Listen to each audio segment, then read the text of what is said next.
and hurt real bad on my neck, and they went in here, cut here, and went in and did something back there. Yeah. So she's better now? Yeah, she's doing pretty good.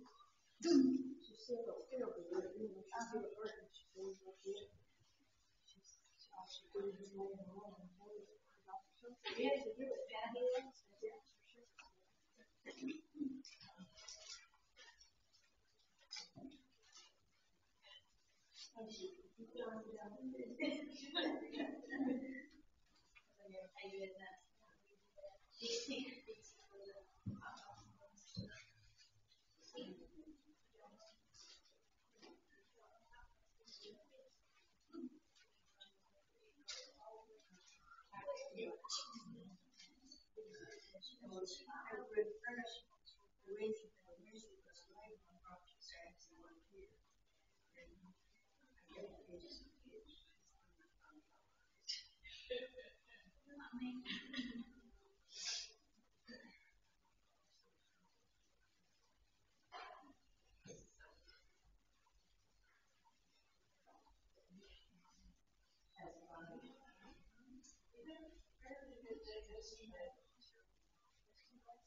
He's having a temperature almost every night when she was.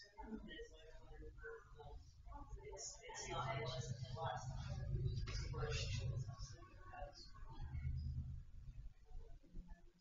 They say you don't have infection. We have whoever replaced one of these. They don't have infection. But he sees this. He's telling you about it. He had been here since Tuesday. He's walked out of the house. I don't know that he's dead.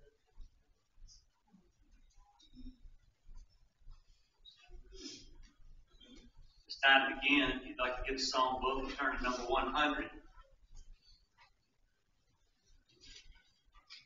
100. We'll sing this hymn and then we'll have her to lead us in prayer before we have Bible classes.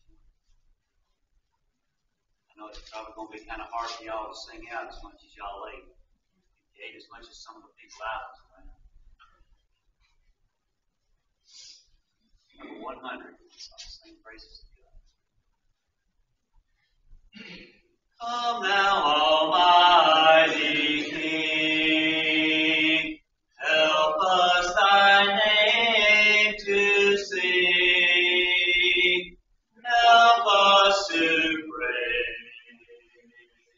Father, all glorious, o'er all victorious, come and reign over us, ancient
we do offer the highest praise that we can to you this time. Father, we pray that we gather this morning as your children, that we can take your word, that we can study it, that we can put our all into our efforts, that we can become stronger Christians. We thank you, Father, for the opportunity that you provided with us. Thankful for the day of rest. The fact that you blessed our lives, that you spared our lives to this moment, giving us the opportunity to worship you, to praise you, Father. We hope as we do this that you will accept it, and we can do the best that we can. We pray for those that are not here at the current moment. We pray that you will, if it's for sickness, that you will give them a day of comfort, restore them to their health. For those that have made the choice to not be here, Father, we pray that you will do something that will encourage them, that we can do something as well to encourage them to make their life right and they can see the importance of worshiping you. Father, we pray for all those that have prepared lessons this morning, those that have come to take part in Bible study. We hope, Father, that you will bless every one of us in our efforts. Forgive us our sins, in Christ's name.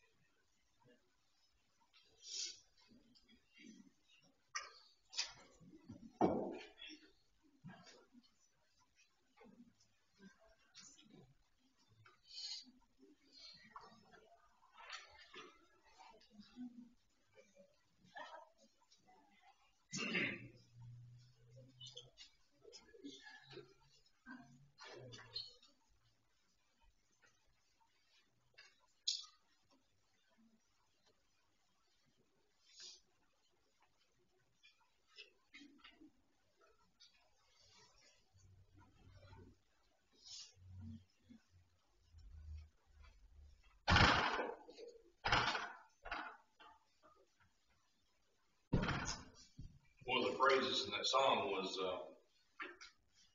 real appropriate for today's lesson. Hopefully I'll bring it out. We're in Nehemiah, talking about him being one of the great Bible characters in our book. We're on page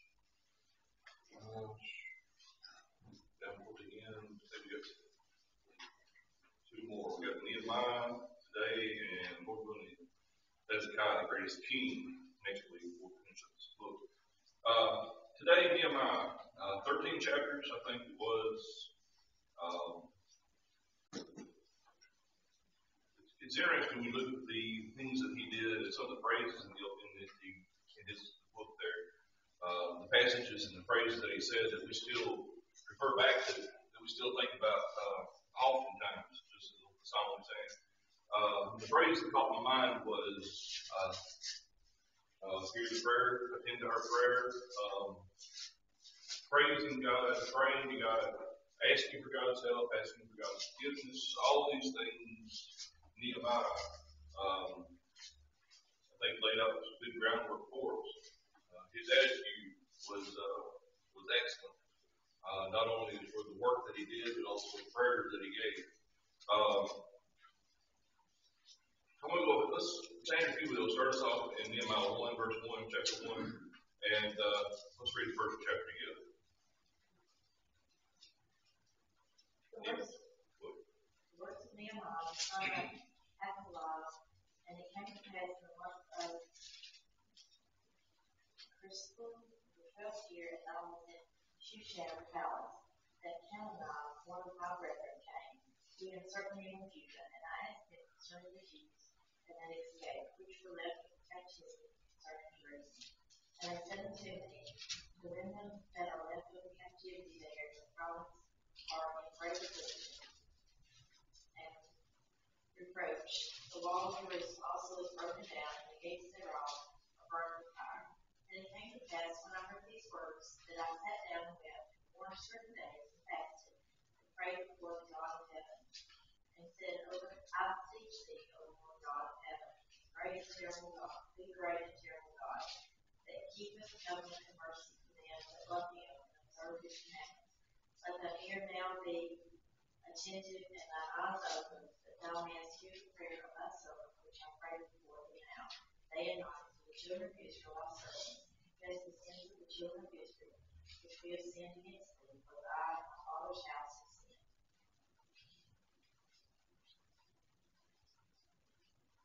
Verse 8.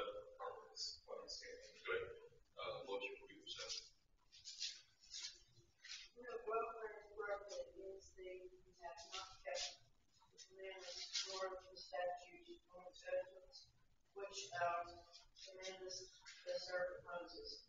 Remember, I beseech thee, the word that thou commanded thy servant Moses, saying, if ye transgress, I will scatter you abroad among the nations. But if ye turn unto me and keep my commandments and do them, though there were of you cast out unto the uttermost part of the heaven, yet will I gather them from thence, and will bring them unto the place that I have chosen to set my name there.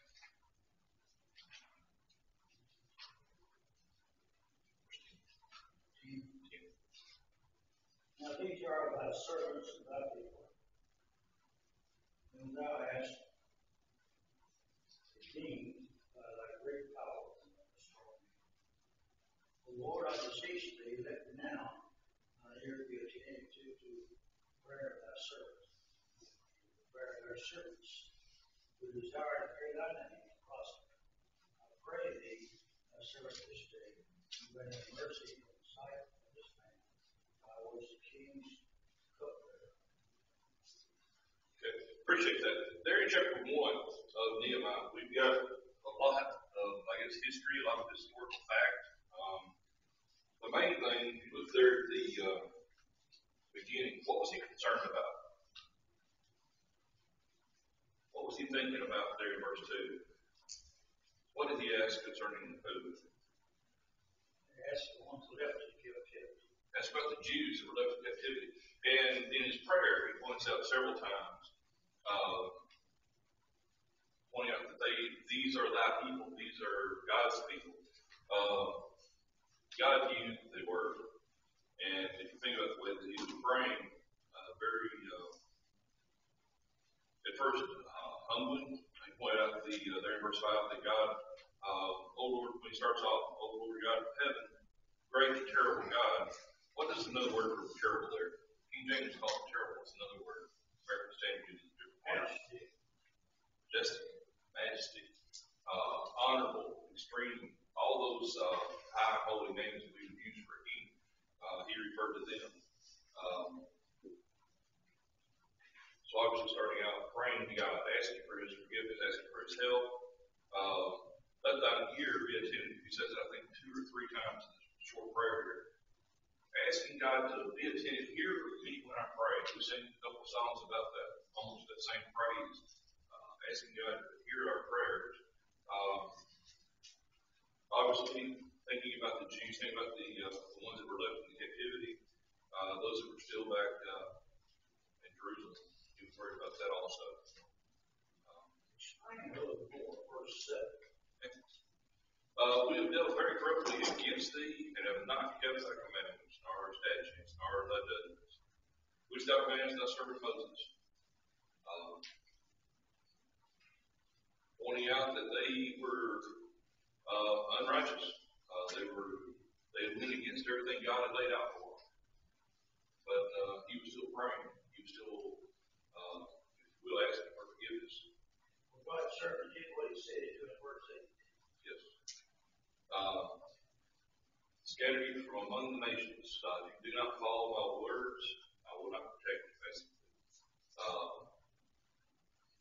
As a nation, I think a lot of we talked about it a little bit like the past couple of weeks, a lot of our leaders, a lot of our political leaders, still feel that the nation of Israel today should still be protected, because in their mind they're still God's people. But they're missing a great disconnect.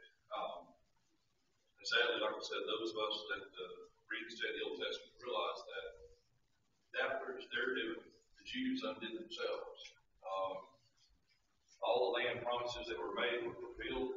All the things that God said obviously happened. And as we read in the prophets here, there was going to be a kingdom set up in the days of the Roman kingdom that would never pass away. And that replaced the Jews as the select of God.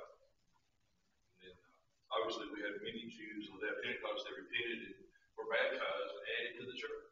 So they made the transition from being God's people in the Old Testament to God's people in the New Testament. And sadly, a lot of people we don't talk and work with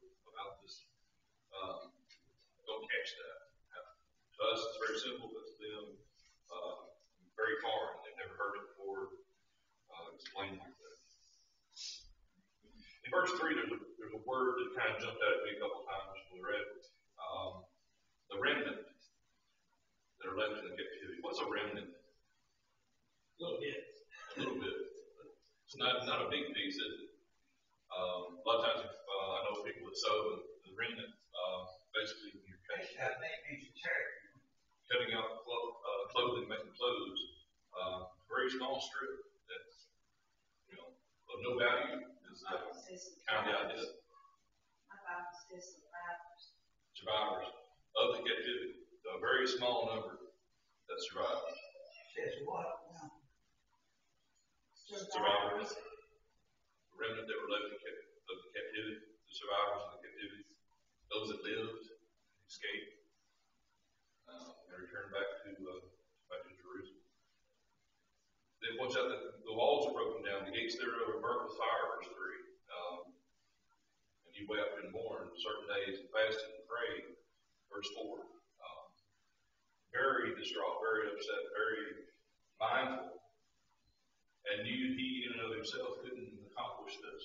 I think that's a great example for us to think about. Pray, but watch and pray. We're going to get to that later on.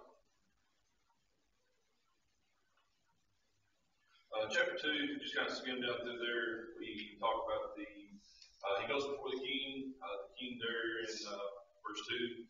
Why is thy countenance so sad, seeing that thou art not sick? Is there nothing else but sorrow of the heart? Then I was very sore afraid, and said to the king, let the king live forever. Why should not my countenance be sad? In the city, the palace of my fathers, the sepulchres lieth in waste, and the gates thereof consumed with fire. Then the king said to me, for what doest thou make request? So I prayed to God of heaven.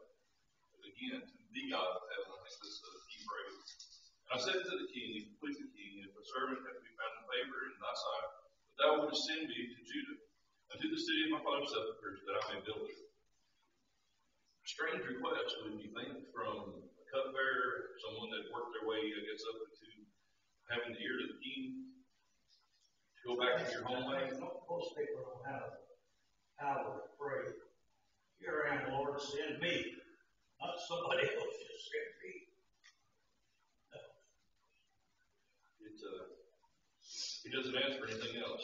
Send me, I'll go. And verse 7, moreover I said to the king, if you would praise the king, let letters be given me, the governors beyond the river, that I may convey me until I come over to Judah. Basically, it's safe passage. And a letter has to keeper of the king's forest, that he may give me timber to make things of the gates of the palace. And the king grant me according to the good hand of my God upon me. The end of verse 8. From what we know about a lot of these heathen kings, this was unusual. To me, it kind of seems unusual that a king would even allow someone of the Jewish race to go back to his homeland. You would think that this would be against his better judgment, but for some reason, God intervened. If you think about the hand of God was with Nehemiah, and he was granted his request.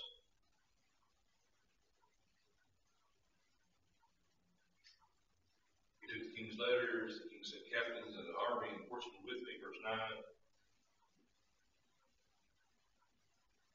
And then verse 10. This is the first reference, I guess, to Sanballat and Tobiah, the servant, the Amorite, heard of it. It grieved them exceedingly that there has come a man to seek the welfare of the children of Israel. It grieved them. What does that mean? They didn't want it done. Why? We still got those kind of people today. Sure we do. They heard it. They heard about it. They saw what was getting ready to post. In their mind, what was going to happen. And they were grieved exceedingly.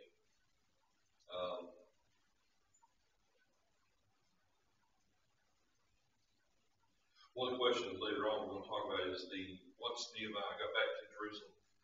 Verse 12 says, and I arose, and verse 11. So I came to Jerusalem, was there 3 days, and I arose in the night, I and some of the few men that were with me. Neither told I any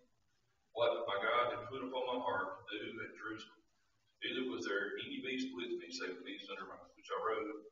And I went up, or out by night, by the gate of the valley, even before the dragon well to the dung port, and viewed the walls of Jerusalem that were broken down, and the gates thereof were consumed with fire. But I went on the gate and found to the king's pool, but there was no place for the beast that was under me to pass. Basically, decay, rubble. The wars had basically the walls were been broken down, and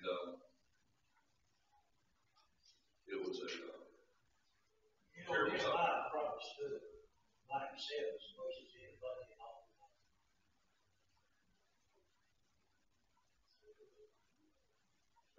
As far He didn't tell anybody what he was going to do. He went to do it, and he started it all under his own instruction from God. I'm looking at 14 and 15. 17 tells us that he knew exactly what was going on. Then said I unto them, unto the children of Israel, unto the remnant that was still there, the remaining survivors. They were basically just unprotected. The walls were down, the gates were gone. Anything or anyone that wanted to could have basically walked through it and laid waste again. Look at verse 17. You see that this is what's distress we were in, how the driven life and waste. The gates thereof are burned with fire. Come, let us build up the wall of Jerusalem, that we be no more a reproach. No more a reproach. Into verse 17. What's another word for that? Don't make fun of us. Let's build this wall back, that we basically make something of ourselves again. Becoming a nation, becoming the people of God again. Repenting and returning to God. There's also an equal. We're going to read about that. But verse 18, then I told them that the hand of God was with the hand of God which was good upon me, and also the king's words were spoken to me. And they said, let us rise up and build. So they strengthened their hands for this good work. He convinced everyone that was there to fall in and start working, rebuilding the walls, rebuilding the gates. With his leadership, they agreed to follow. Up until that time, there was no leader there, obviously. There wasn't any ruler that he had to go talk to try to convince them. He just spoke to the people directly. Sanballat and Tobiah, the servant of the Amorite, and Gideon, the Arabian, heard it. Verse 19 of chapter 2. And they laughed us to scorn, and despised us, and said, what is this thing that ye do? Will ye rebel against the king? Then answered I them, and said unto them, the God of heaven, he will prosper us. Therefore we his servants will arise and build. But ye have no portion, nor right, nor memorial in Jerusalem. Get out, stay out, send yours. This is our homeland. Stay away. The Amorites, Arabians, Horanites, nationalities that had no right to Jerusalem. And Nehemiah was basically laying it out for them that they had no right there.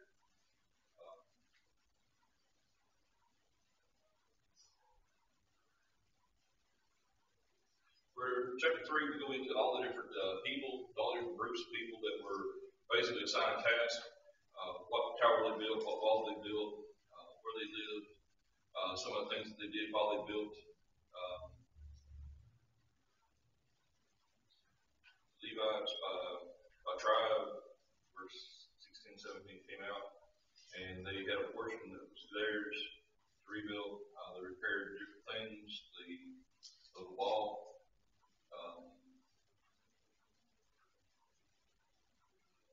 I didn't mark it out, but we're pretty well in the same kind of situation today.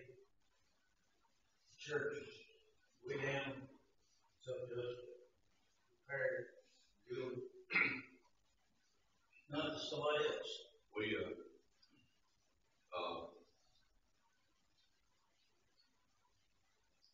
was trying to think, the word we used earlier, survivor. We are the survivors. We are the remnant. We are the portion that's left. Still holding the truth, still holding on to God, and not wavering. And I think this is a good example for us. If you think about up until that time when Nehemiah wasn't on the scene, they weren't rebuilding the walls. They were idle. They weren't doing any work. But as soon as Nehemiah convinced that God was back on their side and would fight for them, then they took up and started building.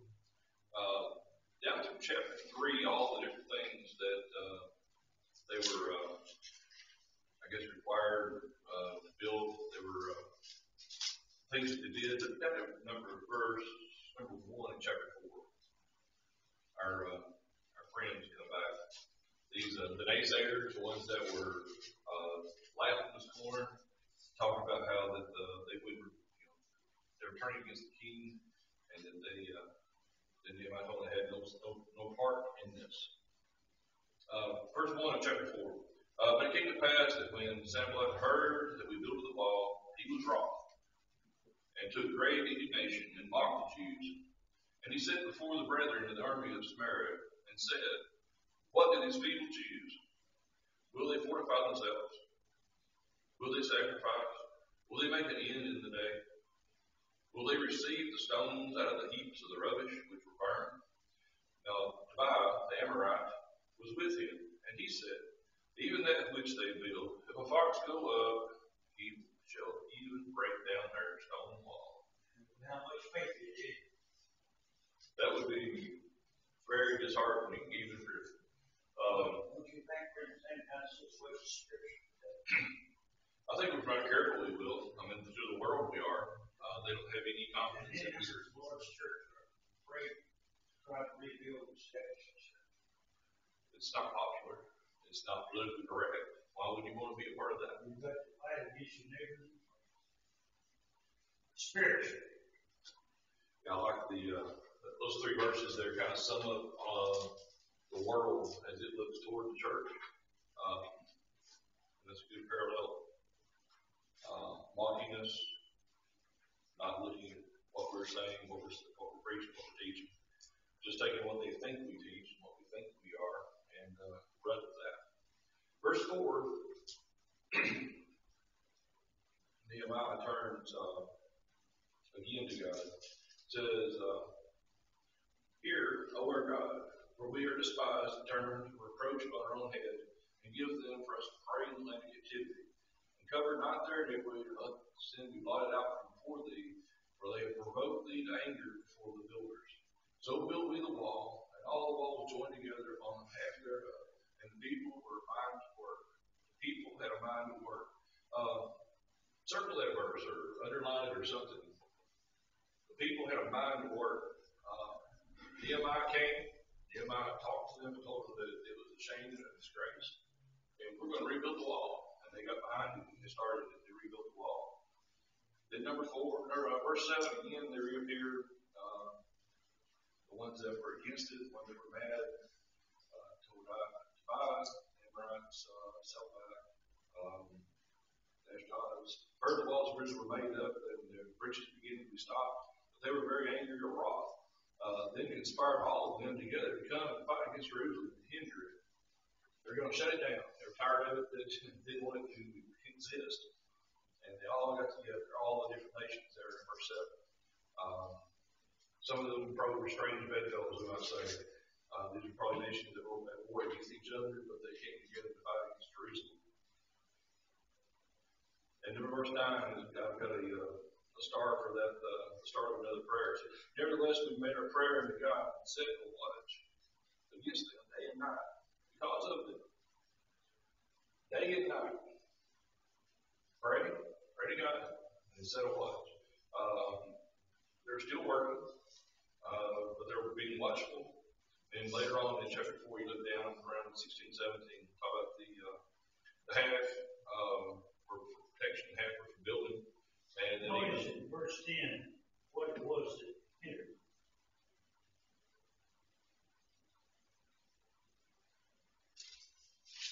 Verse 10 of chapter 4. Yes. And Judah said, the strength of bearers of burdens is decayed, and there is much rubbish, so that we're not able to build up the wall. And our adversary said that they shall not know neither see till we come in the midst among them and slay them because of the work ceased.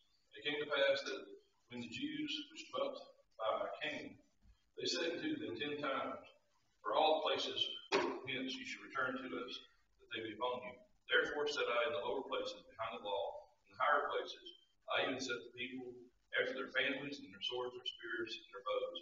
And I looked and rose up and said unto the nobles, and to the rulers, and to the rest of the people, be ye not afraid of them. Remember the Lord, which is great and terrible, and fight for your brethren, your sons, your daughters, your houses, your wives, and your houses. And it came to pass when our enemies heard that it was known of us, and God had brought their counsel to naught, that we returned all of us to the wall, every one to his word. I think if Christians today could read that and see the parallel between that and the steps in the church, I think they would be greatly encouraged.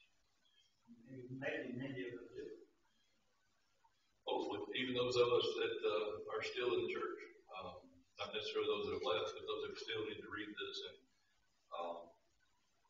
literally fortify ourselves, become more steadfast. A lot of these key words that we still think about and pray about, asking for strength, asking for wisdom, keeping watch, know what's out there and identify it, and fight for your families. I think it's one of the things that if you're fighting for your own house and your own family, you're going to fight a lot harder than you are for someone else. You're not a hired gun. I love always verse 18, chapter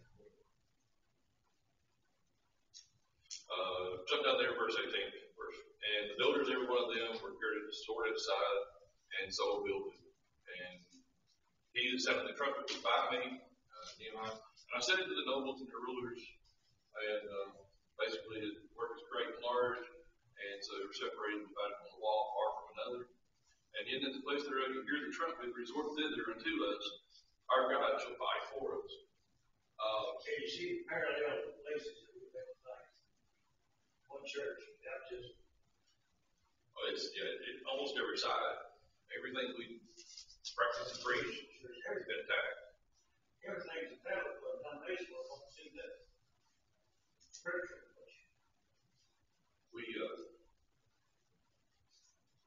We've got work on every hand, just like they did. I was trying to find, there's another key. Maybe I jumped over it. Nehemiah. If you notice, the one that had the trumpet was beside Nehemiah. And then wherever the trumpet was sounded, basically rushed there, that's where the attack is. He wasn't sitting back in the palace, he was out there on the front lines. He was actually watching. Standing with us on baptism, one church, plan of salvation, what true worship is. I can see stuff. Well, I'm going to let this all out and report this in detail. It wasn't for the military advantage of it, it was that we could apply spiritually. Maybe I'm wrong, but it's what I see.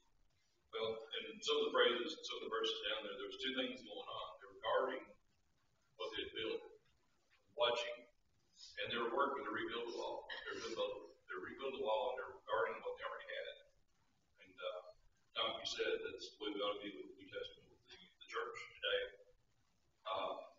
I'm going to run out of time if I keep doing this like I'm doing it, because if you go through it, the burdens were great.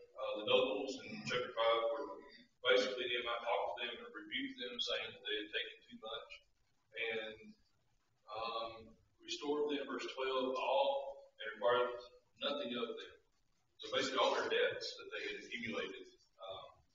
They talk about selling off land just so they could help repair the walls, buying things that they needed. They were going broke. They couldn't pay it. And the nobles that had the land and the wealth basically wiped their debt away. It talks about the former governors, talks about Nehemiah Nehemiah not taking anything except what was necessary to basically sustain his life.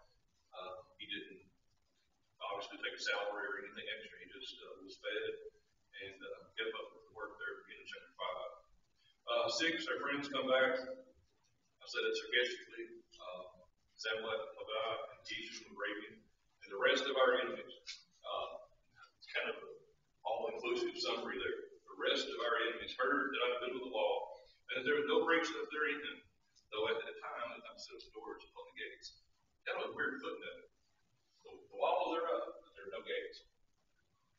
If you've got a huge city with no gates, you're still exposed.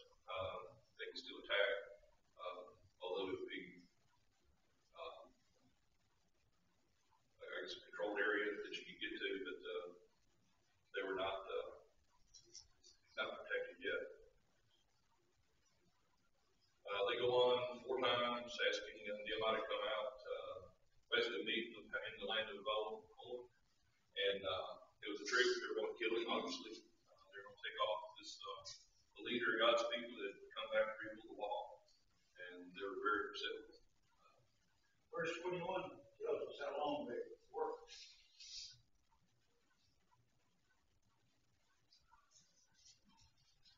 Rising in the morning until the stars appeared. All the day long. Didn't even change clothes except to wash them. They stayed busy, they stayed on task. All the day long. Obviously watching all the night long, so it was their existence. If you look in the book, page number 31, in summary, the author says here the name of Nehemiah means Jehovah is comforted. I took him at his word. I didn't look that up or anything. Jehovah is comforted. Comforting, being comforted. Oh, what? How was Jehovah, this majestic God, how was he comforted by Nehemiah? Because of what he did, because of his actions. He heard what had happened in Jerusalem. He heard about his brethren that were still in the land of Judah. And begged the king, basically left his existence there with the king's palace to go back to be with those of the family of God, if you think about it. Nehemiah was one of the leaders that returned to Babylonian captivity to rebuild the city of Jerusalem. That's found in Ezra 2 and Nehemiah 7, we just read it. He was a cupbearer to King Xerxes, Nehemiah 1:11. And the title cupbearer indicates a responsible office, not merely a domestic servant. He was a special consul to the king who regarded his journey to Jerusalem only as a kind of vacation from his official duties. He didn't see it as a military ploy. He just wanted to let him get away for a while. The credentials given Nehemiah by the king shows that the king regarded him as a man of ability. The work of Daniel, Esther, and others indicates that some of the ancient courts made it a practice to train captives for service in their government. Remember back what Daniel and Meshach, Shadrach, and Abednego were, and they were brought back. They were princes in their homeland, and then yet they were made to serve these attacking kings in their households. Nehemiah was an officer in the palace of Susan, but his heart was in Jerusalem. Where should our heart be today? Seek ye first what? Kingdom of God. Hopefully, with all his phrases, like I said, all the parallelisms that are from Nehemiah, you can go right over, like you said, right straight to the New Testament, very quickly, very easily. Watching, praying, protecting each other, watching over the family of God, and working together. Hananiah, Nehemiah's brother, was a ruler in the palace in Jerusalem. He sent word to Nehemiah concerning the condition of the city, that it was in decay. Arriving at Jerusalem, Nehemiah privately surveyed the scene of rubble. For 3 days he went out at night and saw the disarrangement of the whole city. He organized the workers and led the rebuilding of the city. He was opposed by Samlet, Tobiah, and Geshem, and the wall was completed in a brief time of 52 days. That kind of startled me a little bit. I was bouncing through here and 52 days. That's not a lot of time. Plus, there was a lot of people working. uh, under 3 months to rebuild the wall by hand, to repair basically the city that had been ravaged. We already talked about the size of the city. Obviously, if they heard the trumpet, they were to rush there. They were separated by great distances and repaired just 2 parts of the walls. It wasn't just a very simple undertaking. It was an amazing work if you think about it, especially to get done in 3 months like that. Actually, under 2 months, 60 days. Nehemiah cooperated with Ezra in numerous reforms, especially the teaching of the law. He returned to Persia in 431 BC, and probably on official business, and later he returned to Jerusalem. We do not know when or how he died. Interesting thing there. Usually, up until now, all the people that we talked about, they went certain places, they did certain things, they were killed, or they died of old age, or died of something, and rested with their fathers. They were buried in sepulchres. We're not given that information here about Nehemiah, but the wall was finished, and I think that's a great thing for us to think about. Number one, what was the meaning of Nehemiah? Jehovah is comforted. Also, number 2, what was Nehemiah's occupation? We just talked about being cupbearer there in verse 1, or chapter 1. And that's more than just a servant. I think it's interesting to think about that. Obviously, Nehemiah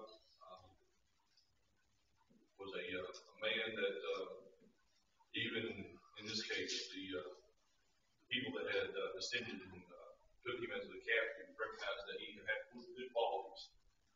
He had leadership ability, obviously. Obviously, he had a good heart.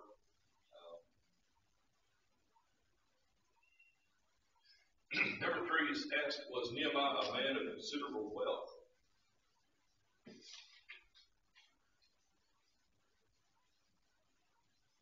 I had to look a little bit on that. I'm not sure. I thought he was. Then I got thinking maybe he wasn't. Not really sure. What did y'all find out there in chapter 5? I said yes. I did too, but I couldn't. When I read that, I couldn't go back and find the. I put yes that he fed the rulers, and because the taxation was great, he didn't take any payment. He had a little bit of money. Verse 15, chapter 5. Right, and that's the reference there. They continued to work with the wall. Neither brought me any land, and all the servants were gathered thither to work. Over at my table there were 150 of the Jews and rulers, beside those that came with us from among the heathen that are about us. Prepared for daily ox, seekers choice sheep, fowls were prepared before me, and once in 10 days all sorts of wine. Yet, for all this required not I the bread of the governor, because the bondage was heavy on the people. Thank me, my God, for good, according to all that I've done before his feet. So he was at least a man that could use the wealth that he had at his disposal. Like I said, I'll put yes there based on that he basically did this. So he had to have something to start with. Who was the queen in Edras at this time? That's 1-9. Vashti. There's a lesson right there with her and Esther also that we could get into. So she was in the same time frame as Vashti was Nehemiah and rebuilding the walls. How had Ezra laid out the groundwork for rebuilding the walls of Jerusalem 13 years before? 13 years before the rebuilding of the walls, Ezra had said a couple of things. Get rid of their wives. Why? They didn't believe in God. They didn't believe in God. They pulled their hearts away. And even, I think Nehemiah, or maybe Ezra was the reference there, talking about Solomon. When he left God, it was because his heart led him away because of his strange wives. And Maybe that's why we need to try to restore the church. Get rid of our wives. Okay. First and foremost, the strange wives was not weird or unusual. It was people of other nations. So let's clear that up before we break. You just stand there and you break the whole. They were not strange. They were just not what God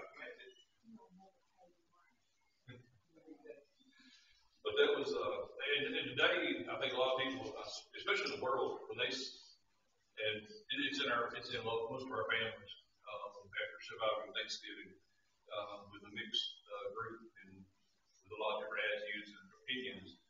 Well, it's kind of the same situation, because the Bible says, "Come believers depart, let her," does that say let her depart with him? It's let him depart, I think. I'm not sure. But he's not going to be a way you let him go. Yep. Sometimes we have to cut loose. It's not easy, but sometimes we have to go back. And I've been that time again. Looking down through some of those questions, like I said, a lot of these phrases that we know and we've read several times, the rebuilding of the walls of Jerusalem, things that were set out, the attitude that the people around us may have, laughing in the scorn, but then remember the prayer to God, and that they watched, they worked day and night, and the leader was in the middle of the battle, and that's something we should never take for granted. Thank you for your reading attendance and also your discussions. I feel like I've scratched the surface, and we'll move on next week. Thank you.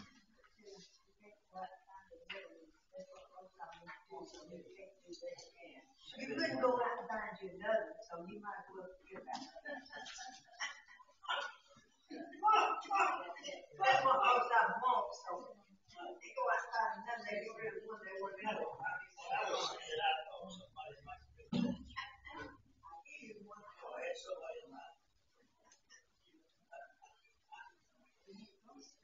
You know, don't you think there's so many